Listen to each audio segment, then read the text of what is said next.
Hearatick's truly a part of Sharif if you think about it, because, Hearatick resembles the music side of me. In the end of the day, there's always going to be a life I have outside of music. And the side of me outside of my music, they're only going to be shown to people that are my friends or my family, or the people who I associate and fuck with close enough to actually call me Sharif. It's part of the reason I always prefer to be called Hearatick by strangers rather than by my family. Because when it's a random person in the street telling me, "Yo, Sharif," I'm just thinking in my head, who the fuck are you? You know what I mean? When I was year 9, that's when I started getting into hip hop. Growing up, I wasn't really allowed to listen to that stuff because culturally and even by my family it was actually looked down upon. Don't get me wrong, my siblings and I all went through that, Tupac, Biggie phase. That's how I actually got into rapping. There's a lot of stuff that I listen to in my own time that I've made where I don't feel comfortable releasing it to the public because I feel like either they're not ready to be released or it's something I made for myself when I just want to drive down and have a listen and just have good memories. And I feel like these memories, I can share these songs with people that I know personally rather than share these songs online to people that I don't know. And that's a part of within my personality and within my music, there's a fraction of my music that I only show to people that are close to me because, in the end of the day, it's just for us. What I put out to the fans is not going to be the same to what I put out to the family or to the friends or to the people that I love. You know what I mean? Well, growing up, when I was in high school, especially year 12, year 13, I was really into film. I really like the whole aesthetic of telling stories and showing it through visuals. I thought that thing was cool, and that's one of the main things that I was good at the time. Film was awesome, and film is part of the reason that I'm a rapper, if you think about it, because I still use my concepts of film and apply it to my music videos. I'm very good at directing, I'm very good at writing in my opinion, and I want to hold myself to that standard. And I learned through a lot of mistakes of working with people, and one of the things that makes me different than other filmmakers, which makes me unorthodox and non-traditional filmmaker, I don't think about expensive equipment and all this sort of stuff. I think about, creativity. Because one of the things I see with a lot of film students, many of them are able to work with what they got with a lot of fancy equipment. I work with what I have with the limited equipment and still manage to put out dope shit. It depends, sometimes I meet them through events, I meet them through groups, I meet them online. Most people I collab with a lot of the time are just other up-and-coming artists like myself. And I like to collab with artists that I feel like can match my energy as a person. Because how they put out their music and what they put out in their music is great. But I feel like when you listen to someone's music, in my opinion, you identify with the person that you listen to. And that's how you relate to someone when you listen to their music. At one point, didn't really seem like something I aspired to do, of course, because in the end of the day, the stuff that you see on TV, it attracts a bit of a toxic audience. And when it comes to these reality shows, their goal is to create a narrative to keep viewers coming. And that narrative isn't always going to be authentic, unfortunately. Well, no one needs to use profanity in their music. I choose to because I use profanity in real life. This is who I am.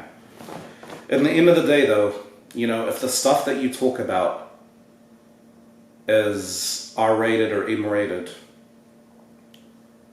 why censor it to have no profanity?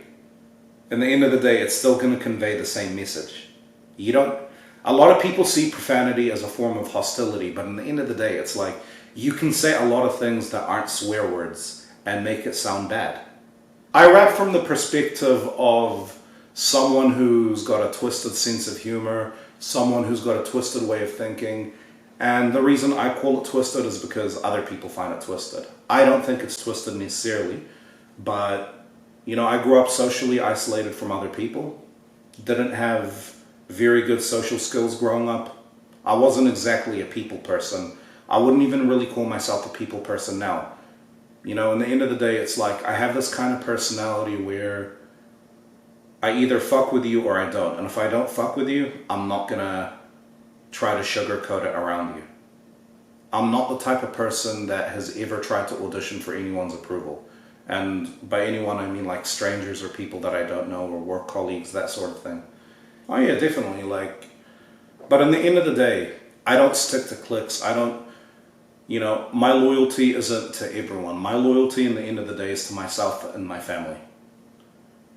Okay, I have friends, I have people that are acquaintances, you know, I have people that I hook up with, like that sort of thing. It's like, I like to categorize people differently so different boundaries are set. Because my boundaries is not a one size fits all, necessarily. My boundaries are, okay, you're my family, this is my boundaries with you. You're my friend, this is my boundary with you. You're my acquaintance, this is my boundary with you. That sort of deal. Who doesn't smoke weed though? Let's be honest, who's never tried weed at least once in their life? In the end of the day, weed, it's become so much part of the culture that, you know, anyone can do it. In the end of the day, as long as you're an adult, as long as you know what the fuck you're doing, as long as you're mindful of who you're smoking around and how much you're smoking, that sort of thing. Now, I'm not going to encourage my use of marijuana to my audience because it's their choice, it's their life. But I would rather a realistic depiction of who I am than an unrealistic one. I don't do that. Look, when it comes to putting that sort of content like twerking and sex scenes and things that are like, you know, can be considered softcore if you show it to the wrong people, I look at it as, you know, you got to treat your artists with the respect that they deserve. At the end of the day, it's like, if they don't want to do something, you have to make it clear to them that they can speak up if they don't want to do that. Because I believe that, you know, with that sort of thing, there is such thing as exploitation. And when you're starting out as an artist, it's hard to see that. But one of the biggest rules I've always had is never hook up with people or try to get romantic or intimate with people that you do this sort of stuff with in video, because they're artists too, and they don't come on film to get hit on, they come on film to do their work. Well, truth is, I say nothing, because in the end of the day, people will think whatever they want to think. Okay, you don't even need to be factual about the shit that you say for people to believe you. Okay, if someone wants to believe something about you, even if it's not true, they're going to do it, whether you approve of it or not, and they don't need your permission. Just like I don't need their permission to make the music that I make. Okay, so people like Chris Brown, people like DJ Khaled, Little TJ, you know, I like artists like that. They got a lot of variety in their stuff and it's actually pretty dope. Not necessarily, no. But that's only because when I do settle down one day, hopefully, it's going to be in a time where I've grown, where I want to be in my career, where I've reached my goals, and where I can stand on my own. One of the biggest things I made a mistake with growing up is relationships. You know, I used to see relationships as, you know, it doesn't matter who you date as long as you two grow together. But as I started to grow up, I started to see, no. You know, you need to be in a relationship with someone who supports your goals, who's in your wavelength, who not only is willing to support you, but has their own thing going for them so they don't rely on you. Maybe one day. Never thought of that. My tattoos, though, are tattoos that are kind of spiritual and tell my story.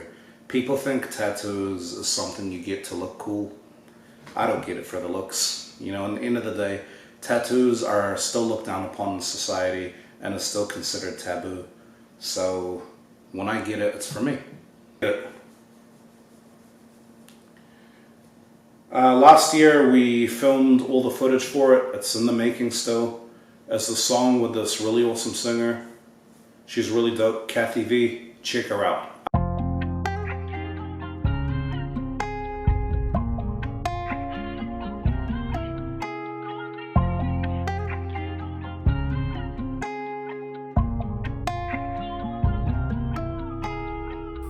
just don't get it. Ain't gon' filter, ain't gon' edit.